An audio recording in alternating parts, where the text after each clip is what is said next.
लोकशाहीचा बुलंद आवाज, रिपब्लिकन वार्ता, महाराष्ट्र।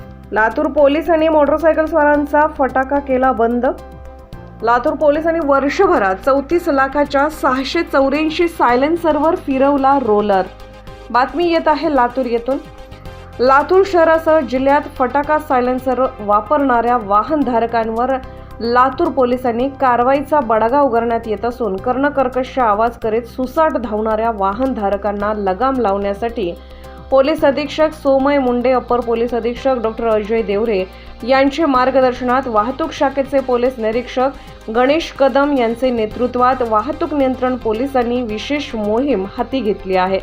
मोटार वाहन कायद्याअंतर्गत सन 2024 मध्ये मॉडिफाईड सायलेन्सचे 290 केसेस करून 2,81,500 रुपये दंड आकारण्यात आलेत, तर कर्णकर्कश हॉर्नवर 544 केसेस करून 3,52,500 रुपये दंड आकारण्यात आला आहे। लातूरात वर्षभरात 3 मोहीम राबवून एकूण 684 वाहनांचे अंदाजे 34 लाख रुपयाचे सायलेन्सर पोलिसांनी जप्त केलेत। संबंधित वाहनधारकांविरोधात दंडात्मक कारवाई करण्यात आली आहे। दरम्यान जप्त करण्यात आलेल्या 34 लाखाच्या फटाका सायलेन्सरवर पोलिसांनी थेट रोलर फिरवत ते नष्ट केले। पोलिसांकडून वारंवार सूचना देण्यात येऊनही काही हौशी वाहनधारकांकडून फटाका कर्णकर्कश आवाजाचे सायलेन्सर वापरले जात आहेत। याबाबत लातूर शहर वाहतूक शाखा आणि विविध पोलीस ठाण्याच्या पोलीस अंमलदारांकडून कारवाई केली जात आहे। या कारवाईनंतरही काही वाहनधारक मूळ सायलेन्सर वापरत नसल्याचे दिसून आले।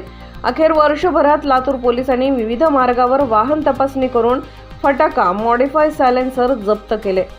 या जप्त केलेल्या सायलेन्सर बरोबरच त्या वाहनधारकांना दंडही करण्यात आलाय। काही थेट न्यायालयात खटलाही दाखल करण्यात आलाय।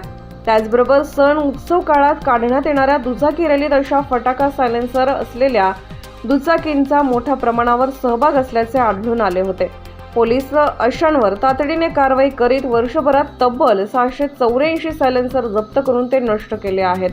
रिपब्लिकन वार्तासाठी लातूर देवणी प्रतिनिधी सगीर मोमेन।